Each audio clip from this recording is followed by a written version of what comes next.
नमस्कार, बहुत बहुत स्वागत है आपका आपके अपने चैनल मार्केट स्टडीज़ पर। दोस्तों, मार्केट में लगातार गिरावट देखने को मिल रही है और मार्केट की गिरावट सेंटिमेंट्स किस तरह से चेंज करती है, इसका एक एग्जांपल आपको यहाँ देने की कोशिश कर रहा हूँ। उसको समझने की कोशिश कीजिएगा। 18,600 के लेवल पर भी निफ्टी को हमने देखा था।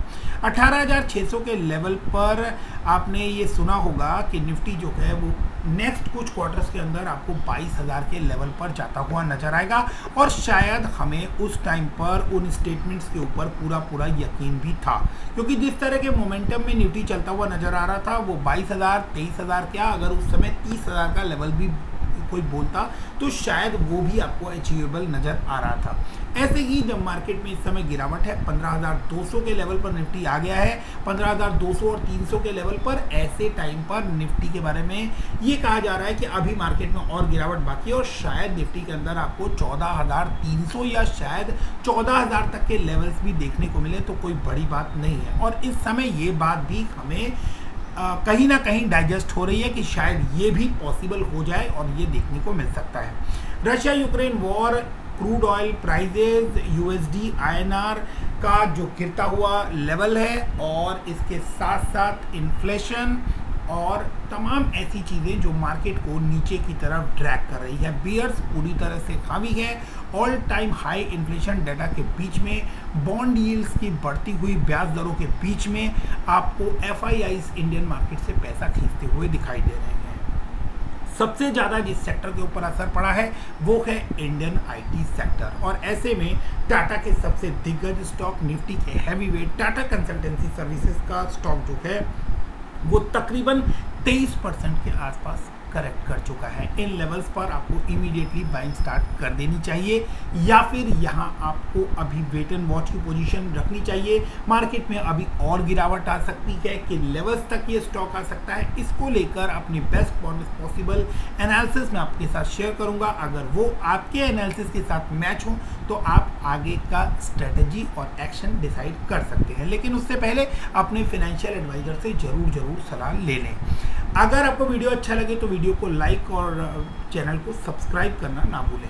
बड़े वीडियो में आगे और 1,11,000 करोड़ की मार्केट कैप वाला टाटा कंसल्टेंसी सर्विसेज फिलहाल 30 के पी रेशियो पर काम कर रहा है। हालांकि प्राइस टू बुक वैल्यू की बात करें तो स्टिल 12 टाइम्स आपको अपने प्राइस टू बुक वैल्यू के काम करता हुआ नजर आ रहा है। एक प्रीमियम वैल्यूएशन वाला स्टॉक है तो ये अपनी प्रीमियम वैल्यूएशन को जस्टिफाई करता है।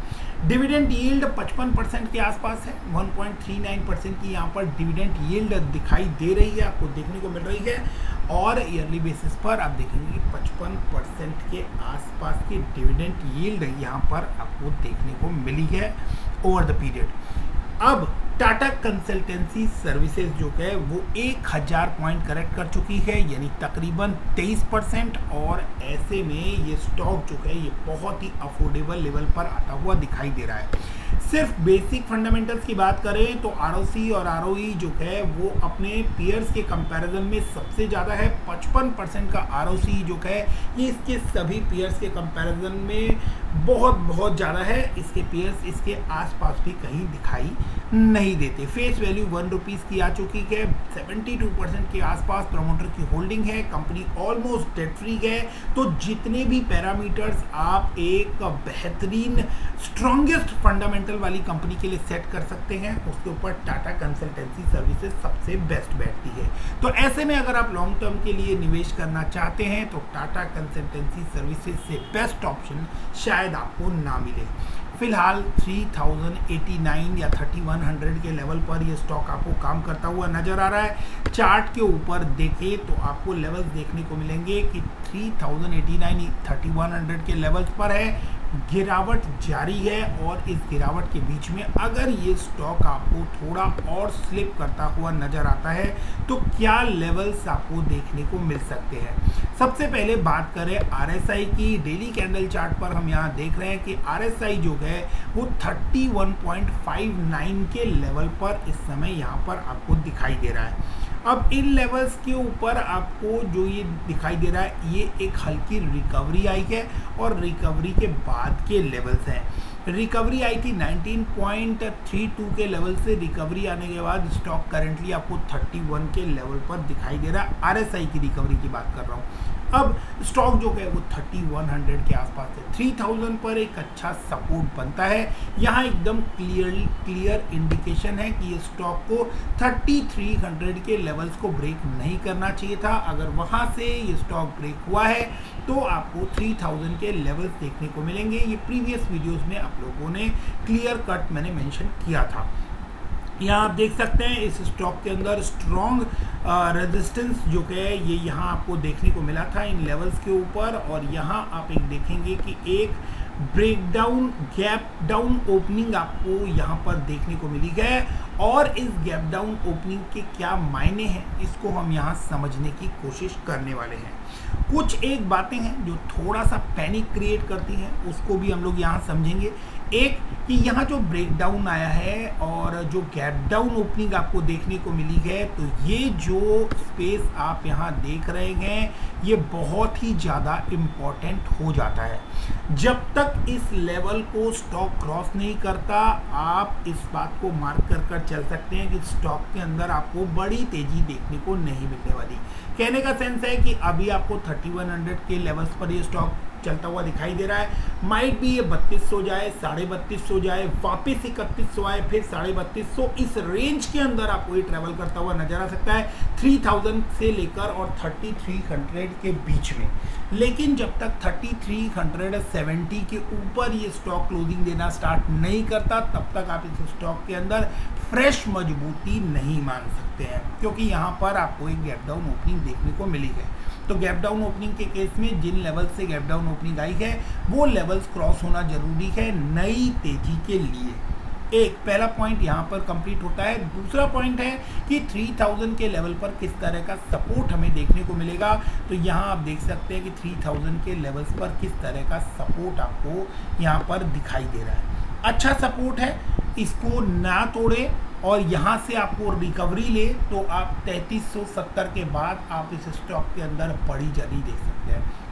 यानी शॉर्ट टर्म में 10% की कम से कम रिकवरी हो जाए, उसके बाद आप इसके अंदर बाइंग कीजिए, फिर आपको इसके अंदर बड़े लेवल्स देखने को मिल सकते हैं।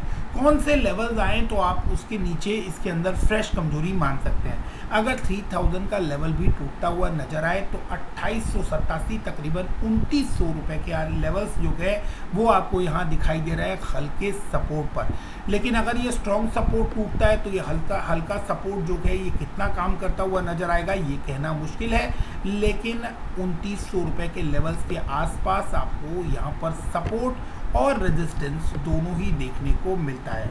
तो माइट भी आपको और फर्दर करेक्शन देखने को मिले। मार्केट जिस तरह की वोलेटिलिटी के साथ चल रही है, ऐसे में आपको इन लेवल्स के आसपास 100% बाइंग स्टार्ट कर देनी चाहिए।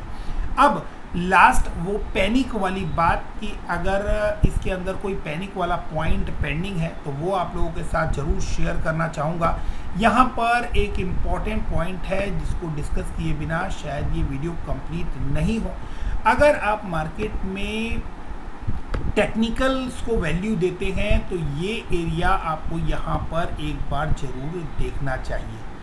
ये रेंज बनती है तकरीबन 2500 साढ़े 2500 रुपये के रेंज पर। आप यहाँ पर देख सकते हैं तकरीबन 2607 का हाई और यहाँ पर 2541, यानी तकरीबन 60-70 रुपये का ये जो गैप है, 60-70 पॉइंट्स का ये जो गैप है, ये एक खतरनाक गैप साबित हो सकता है। कहने का सेंस कि चार्ट पर जब भी गैप होता है तो एक अनरिटन रूल है कि वो गैप जो है वो फिल होता है। तो ये एक पैनिक सिचुएशन क्रिएट हो सकती है कि किसी दिन आपको स्टॉक जो है वो एक बड़ी गिरावट दिखाए और शायद आपको इन लेवल्स के नीचे एक बार डिप लगाता हुआ नजर आए, क्योंकि अगर ये गैप बना है तो ये कभी ना कभी फिल जरूर होगा। इस बात को जो है उसकी चांसेस बनती हुई दिखाई दे सकती है। स्टॉक 3000 तक स्लिप कर चुका है और अगर इस गैप को भरने के लिए स्टॉक नीचे आता है तो तकरीबन 2500 रुपये के आसपास आप देख सकते हैं ये गैप बनता है और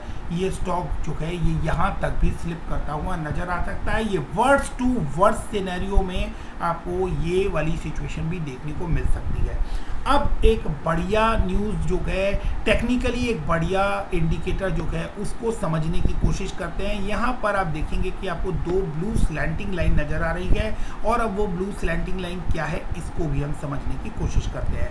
यहाँ आप देखेंगे कि अगर हम ऑल टाइम चार्ट के ऊपर इस स्टॉक को देखें तो एक लंबे समय से आप देखेंगे कि स्टॉक जो है वो एक रेंज के अंदर फंसा हुआ नज़र आ रहा है। TCS के स्टॉक में इस तरह का पैटर्न बनता हुआ नज़र आ रहा है कि आप यहाँ देखेंगे 2009 से आप देखेंगे ये इसी स्लैंटिंग लाइन पर 2020 में आया, इस लेवल से नीचे नहीं गया और वापस आपको इन्हीं लेवल्स के ऊपर सपोर्ट लेता हुआ नज़र आ रहा है। यहाँ पर आप देखेंगे 2006 में जो हाई बनाया था, फिर उसके बाद 2014 में जो हाई बनाया था, यहाँ पर रेजिस्टेंस आया और ये बहुत तगड़े रेजिस्टेंस के तौर पर काम किया, और इसके बाद ये स्टॉक जो है इसने वापस इन लेवल्स को टच नहीं किया है। तो अगर इन लेवल्स तक भी स्टॉक जाता है तो तकरीबन आपको TCS का स्टॉक जो है वो यहाँ से डबल होता हुआ दिखाई दे सकता है। तो एक पैनिक वाली सिचुएशन मैंने आप लोगों के साथ शेयर की, और एक ये टेक्निकल जो है ये मैंने आप लोगों के साथ शेयर किया कि ये बेस्ट आप लोगों के साथ होता हुआ नज़र आ सकता है अगर आप TCS का स्टॉक होल्ड करते हैं। तो अगर आप 3 से 5 साल के लिए इस स्टॉक को होल्ड करते हैं तो ऑलरेडी ये एक मल्टी बैगर स्टॉक है, स्ट्रॉन्गेस्ट फंडामेंटल वाला स्टॉक है और निफ्टी का हैवी वेट है, तो ये आप लोगों को इस तरह के बड़े रिटर्न दिखाने की कैपेबिलिटी रखता है। अगर ये इन लेवल से रेजिस्ट भी करता है तब भी ये यहाँ जो करंट लेवल्स हैं इन लेवल्स से आपको डबल का रिटर्न दे चुका होगा, और इन लेवल्स को अगर ब्रेक करता है तो फिर तो आपको इसके अंदर बड़े लेवल्स देखने को मिलने ही वाले हैं। मिलते हैं अगले वीडियो में, तब तक के लिए stay fit, stay healthy, stay invested. कोई भी सवाल या सुझाव हो तो कमेंट सेक्शन में दे सकते हैं। Thank you very much.